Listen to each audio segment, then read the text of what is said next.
നമ്മുടെ വൃക്കകൾക്ക് എന്തെങ്കിലും പ്രവർത്തന വൈകല്യം സംഭവിക്കുകയാണെങ്കിൽ അത് കുറച്ച് നേരത്തെ തിരിച്ചറിയാൻ സഹായിക്കുന്ന 10 പ്രധാനപ്പെട്ട ലക്ഷണങ്ങളാണ് ഞാൻ പറയുന്നത്.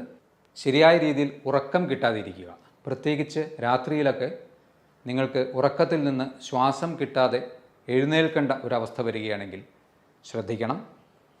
ഇത് വീണ്ടും ഹീമോഗ്ലോബിൻ്റെ ഡെഫിഷ്യൻസി മൂലം ശരീരത്തിന് ശരിയായ രീതിയിൽ ഓക്സിജനേഷൻ ലഭിക്കാത്തത് മൂലമാവാം.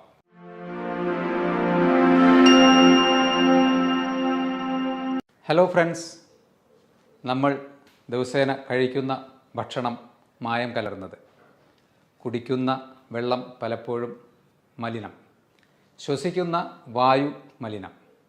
ഇത്തരത്തിൽ ഇതാണ് ഒരു നോർമൽ അർബൻ ലൈഫിൻ്റെ ഇപ്പോഴത്തെ പിക്ചർ. നിരന്തരമായി ബാഹ്യമായും ആന്തരികമായും നമ്മുടെ ശരീരം സ്ട്രെസ്സ് നേരിട്ടുകൊണ്ടിരിക്കുകയാണ്. ശരിക്കും പറഞ്ഞാൽ ഈ ഒരു സ്ട്രെസ്സിനെ കോമ്പാറ്റ് ചെയ്യാൻ അല്ലെങ്കിൽ അതിനെ നിർവീര്യമാക്കാൻ വേണ്ടി ശരീരം നിരന്തരം ശ്രമിക്കുന്നു. അതിൽ ഏറ്റവും പ്രധാനമായ 2 അവയവങ്ങളാണ്, ഒന്ന് നമ്മുടെ ലിവറും 2 നമ്മുടെ കിഡ്നീസും. നമ്മുടെ വൃക്കകൾക്ക് എന്തെങ്കിലും പ്രവർത്തന വൈകല്യം സംഭവിക്കുകയാണെങ്കിൽ അത് കുറച്ച് നേരത്തെ തിരിച്ചറിയാൻ സഹായിക്കുന്ന 10 പ്രധാനപ്പെട്ട ലക്ഷണങ്ങളാണ് ഞാൻ പറയുന്നത്. അതിൽ ഒന്നാമത്തേത്, നിങ്ങൾക്കെപ്പോഴും അമിതമായ ക്ഷീണം അനുഭവപ്പെടുക, അല്ലെങ്കിൽ എപ്പോഴും കിടക്കണം എന്ന തോന്നൽ, തളർച്ച.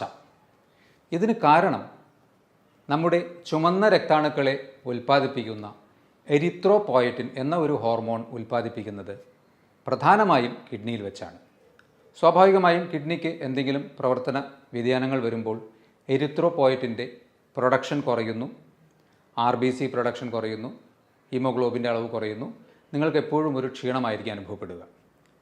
നമ്പർ 2, ശരിയായ രീതിയിൽ ഉറക്കം കിട്ടാതിരിക്കുക, പ്രത്യേകിച്ച് രാത്രിയിലൊക്കെ നിങ്ങൾക്ക് ഉറക്കത്തിൽ നിന്ന് ശ്വാസം കിട്ടാതെ എഴുന്നേൽക്കേണ്ട ഒരവസ്ഥ വരികയാണെങ്കിൽ ശ്രദ്ധിക്കണം.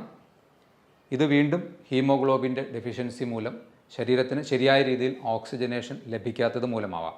നമ്പർ 3, ചർമ്മത്തിന് അധികമായ ഡ്രൈനസ്, അതുപോലെ തന്നെ ചൊറിച്ചിൽ. പ്രത്യേകിച്ച് മറ്റ് അലർജി പ്രശ്നങ്ങളൊന്നും ഇല്ലാതെയോ അല്ലെങ്കിൽ മറ്റ് ചർമ്മരോഗങ്ങൾ ഇല്ലാതെയോ നിങ്ങൾക്ക് ചർമ്മത്തിന് അധികമായ ഡ്രൈനസ്സും ചിലപ്പോൾ ചൊറിച്ചിലും അനുഭവപ്പെടുന്നുണ്ടെങ്കിൽ നിങ്ങൾ ശ്രദ്ധിക്കണം. കാരണം നമ്മുടെ ശരീരത്തിലെ കാൽസ്യം, ഫോസ്ഫറസ് പോലെയുള്ള ന്യൂട്രിയൻസിൻ്റെ അബ്സോർപ്ഷൻ ഡിഫക്റ്റ് കാരണവും ഇംബാലൻസ് മൂലവും ഇത്തരത്തിലുള്ള പ്രശ്നം കിഡ്നി തകരാറ് മൂലം ഉണ്ടാവാൻ സാധ്യതയുണ്ട്. നമ്പർ 4, ഇത് വളരെ കോമൺ ആയിട്ട് ഏവർക്കും അറിയുന്ന ഒരു സിംറ്റമാണ്. രാവിലെ എഴുന്നേൽക്കുമ്പോൾ കണ്ണുകൾക്ക് താഴെ ചെറിയ തടിപ്പും നീരും പോലെ കാണപ്പെടുന്നത്.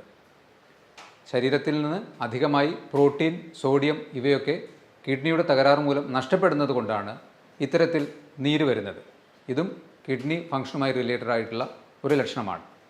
നമ്പർ 5, രാത്രികാലങ്ങളിൽ അധികമായി മൂത്രമൊഴിക്കണം, ഇടയ്ക്കിടെ എഴുന്നേറ്റ് മൂത്രമൊഴിക്കാൻ പോകുന്ന ഒരു ടെൻഡൻസി. ഇങ്ങനെ കാണുകയാണെങ്കിൽ നിങ്ങൾ തീർച്ചയായും കിഡ്നിയുടെ ഫംഗ്ഷനുമായി റിലേറ്റഡ് ആയിട്ട് ഒന്ന് ആലോചിക്കേണ്ടതാണ്. ഇത് ചിലപ്പോൾ പുരുഷന്മാരിൽ പ്രോസ്റ്റേറ്റ് ഗ്രന്ഥിയുടെ വീക്കം മൂലം BPH എന്ന അസുഖത്തിലും, അതുപോലെ തന്നെ റിപ്പീറ്റഡ് ആയിട്ടുള്ള യൂറിനറി ഇൻഫെക്ഷൻസ് വരികയാണെങ്കിലും ഈ ഒരു അവസ്ഥ ഉണ്ടാകാം. പക്ഷേ BPH അല്ലെങ്കിൽ പ്രോസ്റ്റേറ്റ് ഹൈപ്പർട്രോഫി നിങ്ങൾക്കൊരു അൾട്രാസൗണ്ട് സ്കാനിലൂടെ നിർണ്ണയിക്കാൻ പറ്റും. അതുപോലെ തന്നെ യൂറിനറി ഇൻഫെക്ഷൻ ആണോ എന്നുള്ളത് യൂറിൻ റൂട്ടീൻ എക്സാമിനേഷൻ ചെയ്താലും നമുക്ക് പിടികിട്ടും. നമ്പർ 6, മൂത്രമൊഴിക്കുമ്പോൾ അധികമായി ക്ലോസറ്റിൽ പത പോലെ കാണപ്പെടുക. കൂടുതലായി പ്രോട്ടീൻ മൂത്രത്തിലൂടെ നഷ്ടപ്പെടുമ്പോൾ, നമ്മുടെ മുട്ടയുടെ പ്രോട്ടീനോട് സമാനമായ രീതിയിലുള്ള പ്രോട്ടീനാണ്, അത് മൂത്രത്തിലൂടെ അധികമായി നഷ്ടപ്പെടുമ്പോൾ ഇത്തരത്തിൽ പത കാണാൻ സാധ്യതയുണ്ട്. എന്നാൽ ഇവിടെയും നിങ്ങൾക്ക് 2-3 കാര്യങ്ങൾ ഇത് ശരിക്കും കിഡ്നിയുടെ തകരാറ് മൂലമാണോ എന്ന് തിരിച്ചറിയാൻ വേണ്ടി സഹായിക്കും. നിങ്ങൾ അമിതമായി എക്സസൈസ് ചെയ്യുകയാണെങ്കിലോ അധികമായി പ്രോട്ടീൻ റിച്ച് ആയിട്ടുള്ള ഭക്ഷണം കഴിക്കുകയാണെങ്കിലോ ചില മരുന്നുകളുടെ ഉപയോഗം മൂലമോ, പ്രത്യേകിച്ച് സ്റ്റിറോയിഡ് പോലെയുള്ള മരുന്നുകളുടെയൊക്കെ ഉപയോഗിക്കുന്ന അവസ്ഥയിലും ഇത്തരത്തിൽ മൂത്രത്തിൽ പത കാണാൻ സാധ്യതയുണ്ട്. അപ്പോൾ ഈ കാര്യങ്ങൾ കൂടി ഇവാലുവേറ്റ് ചെയ്തിട്ട് വേണം ഇത് ശരിക്കും കിഡ്നിയുടെ തകരാറാണോ എന്ന് ചിന്തിക്കുവാൻ വേണ്ടി.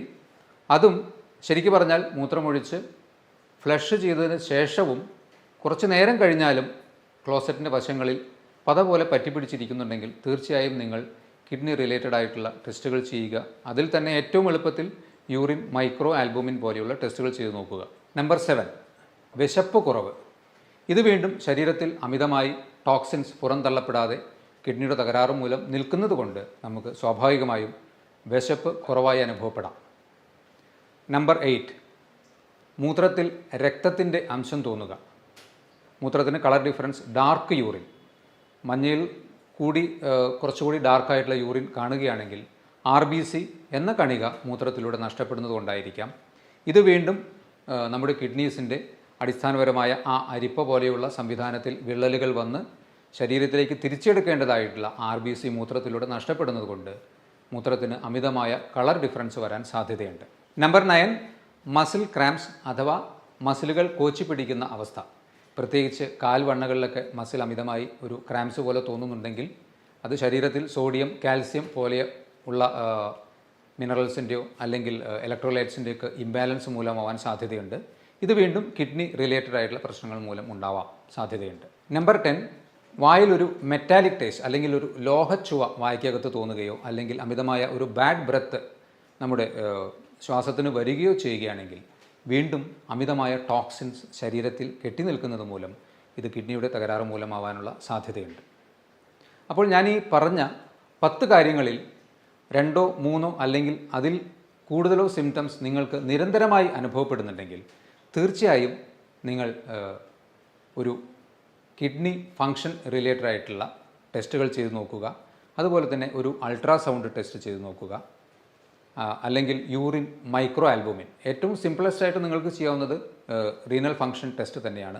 അതിൽ തന്നെ ക്രിയാറ്റിനിൻ ലെവലുള്ള വേരിയേഷൻസോ അല്ലെങ്കിൽ യൂറിൻ മൈക്രോ ആൽബുമിനിൽ ഉള്ള വേരിയേഷൻസിലൂടെയൊക്കെ നമുക്ക് കിഡ്നിക്ക് തകരാറ് വന്നോ എന്ന് കണ്ടുപിടിക്കാൻ കഴിയും. അപ്പോൾ അഹോരാത്രം നമുക്ക് വേണ്ടി പ്രയത്നിച്ചുകൊണ്ടിരിക്കുന്ന നമ്മുടെ വൃക്കകളെ സംരക്ഷിക്കാൻ വേണ്ടി നിങ്ങൾ നിങ്ങളുടെ ഭക്ഷണത്തിൽ മാക്സിമം ശ്രദ്ധ ചെലുത്തുക.